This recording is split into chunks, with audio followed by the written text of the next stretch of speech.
So Elon Musk is the richest dude in the world, and he's one of the most powerful men in the world at this moment because Donald Trump has just gave him the keys to the country and told him to have fun with it, do whatever the hell he wants to do. And so he's out there doing it. But he's also, while he's one of the most richest and powerful men in the world, he's also one of the most fragile people that I have ever seen.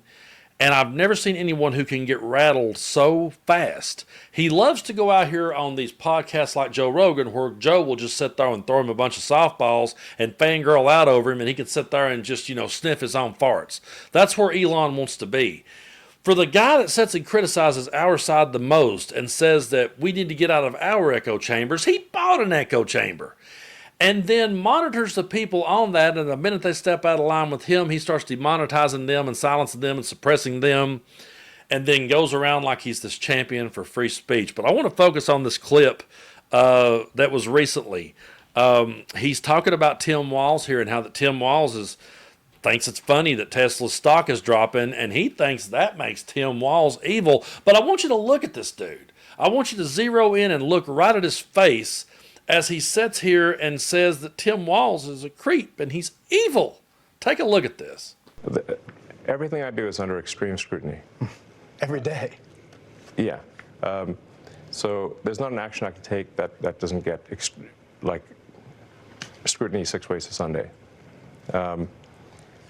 Every action that the Doge team does is public. We put it on the website. It's the most amount of transparency there's been about any government thing ever.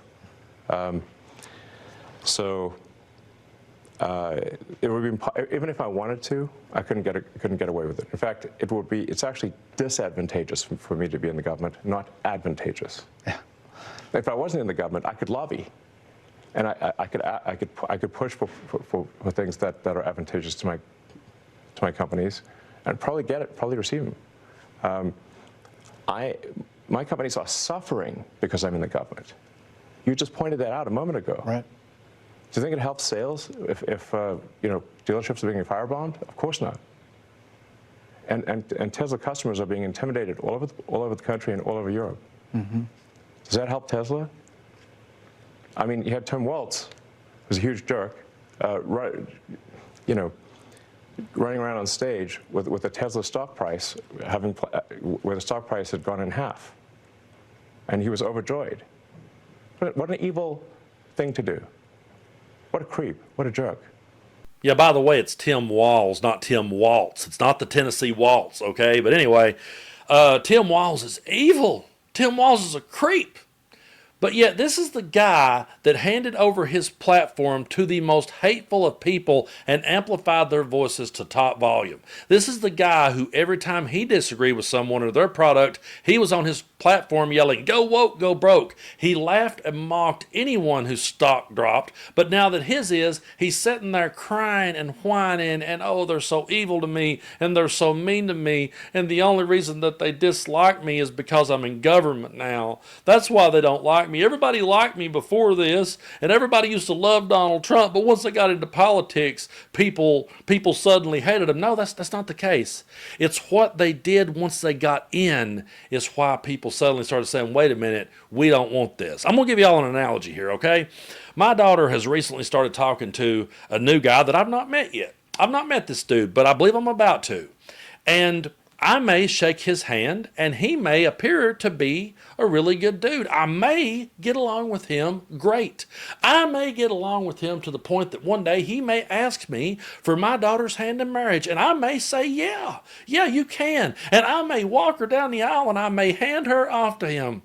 But then if when they get married, he turns into a total son of a bitch, and just gets on drugs and wrecks their life and wrecks my grandson's life and just goes absolutely apeshit, I'm going to say, whoa, wait a minute, this is not what I agreed with. Buddy, you got to go. That's what we're up against here. It's like they hated us till we got into politics. No, it's what you done once you got in there. That's what people have a problem with, okay? It's absolutely ridiculous that these rich, powerful men sit and cry and whine and you're mean to us now. No, it's what you're doing. You're coming after people's livelihood. You're firing people right and left. You're destroying every check and balance we ever had in place. You're completely destroying the Constitution, destroying the rule of law, running amok. And we see that.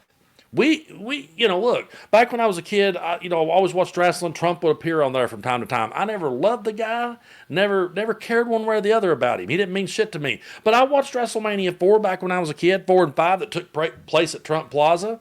And if he'd have just been the dude putting on the wrestling matches or the boxing matches, that's the dude that puts on the boxing matches. That's as far as it would have went.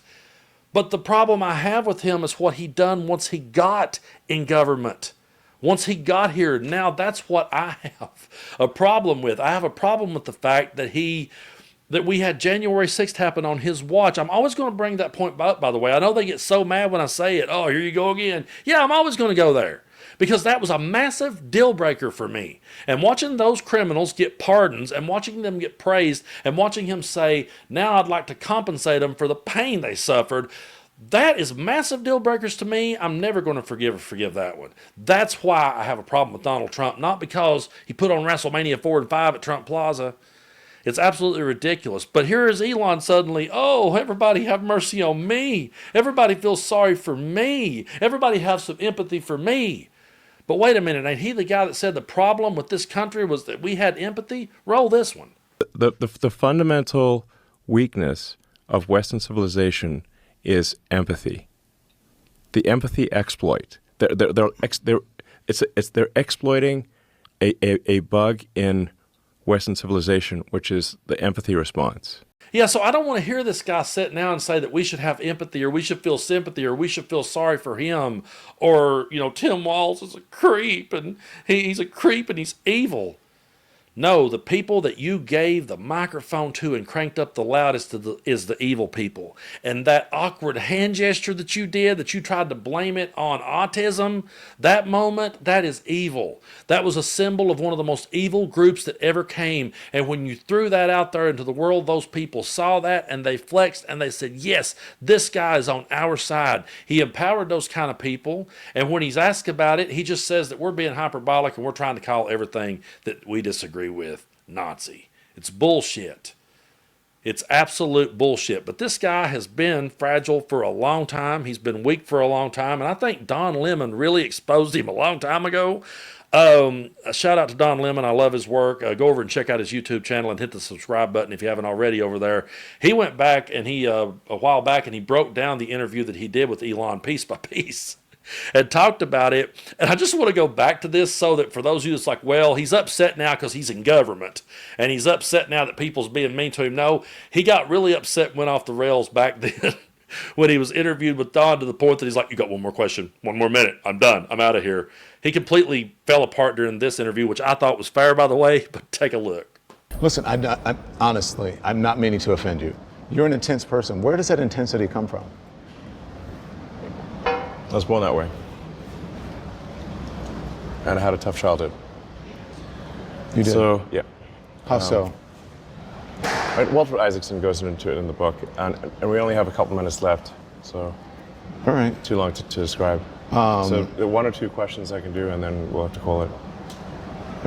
Okay. Again, I don't mean to upset you. Why are you're just... No, I have a whole room full of people waiting to meet with me. Okay. So we're just going over time. Okay. All right. I understand that. I know you have to go. If you'll just give me, I'll do a rapid fire thing here. I want to ask you about AI and how you view the future of AI, because you recently filed a lawsuit against yeah, I don't want to talk about that. You don't want to talk about it at all. And I did say we're time's up, so. Okay. The guy clearly has issues. He truly does. Anytime he gets backed into the corner at all, he crumbles and he completely caves.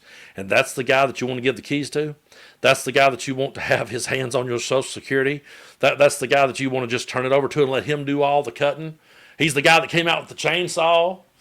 He's the guy that shouted, go woke, go broke to the top of his lungs, but now he wants empathy from us? Get the hell out of here with that. Really. We don't dislike him because he got into politics. We dislike him because of what happened once he got through the door. That's what we dislike. That's what we're speaking out against.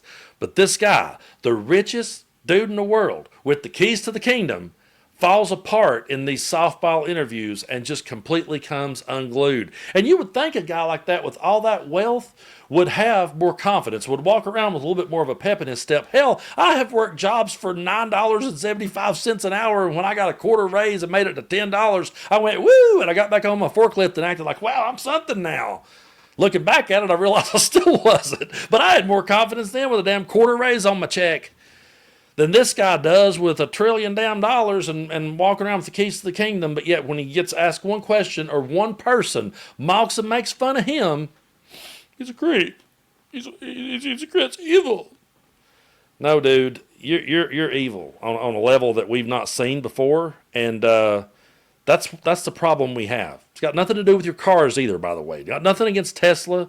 It's funny to me how that these people were talking about electric cars and how that they were woke. They were saying that, and now they're telling everybody to go buy one. The only problem is they can't afford them, and I can't either. I got nothing against the Tesla company. It's Elon Musk that we see as a threat to our democracy. Plain and simple. And that's why we call it out here on the channel, and we'll continue to do so. So I appreciate everyone for tuning in today. Hope everyone's doing good. Hope everyone has a great week coming up.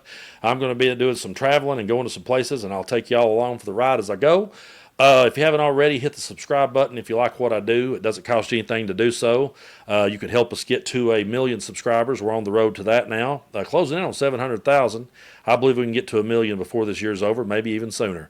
So if you do ever want to throw a few bucks my way, I'm not one that's always on here, asking for that. But if you like the kind of content I do and do want to throw a few bucks, I do have members only here on YouTube, and I have a Patreon as well where we've been doing more non-political content there. I mean, there's always going to be politics bleed over into anything that I do, but we've sat down and talked to some of my favorite musicians, and we've interviewed some really cool people over there, and we've got the full interviews.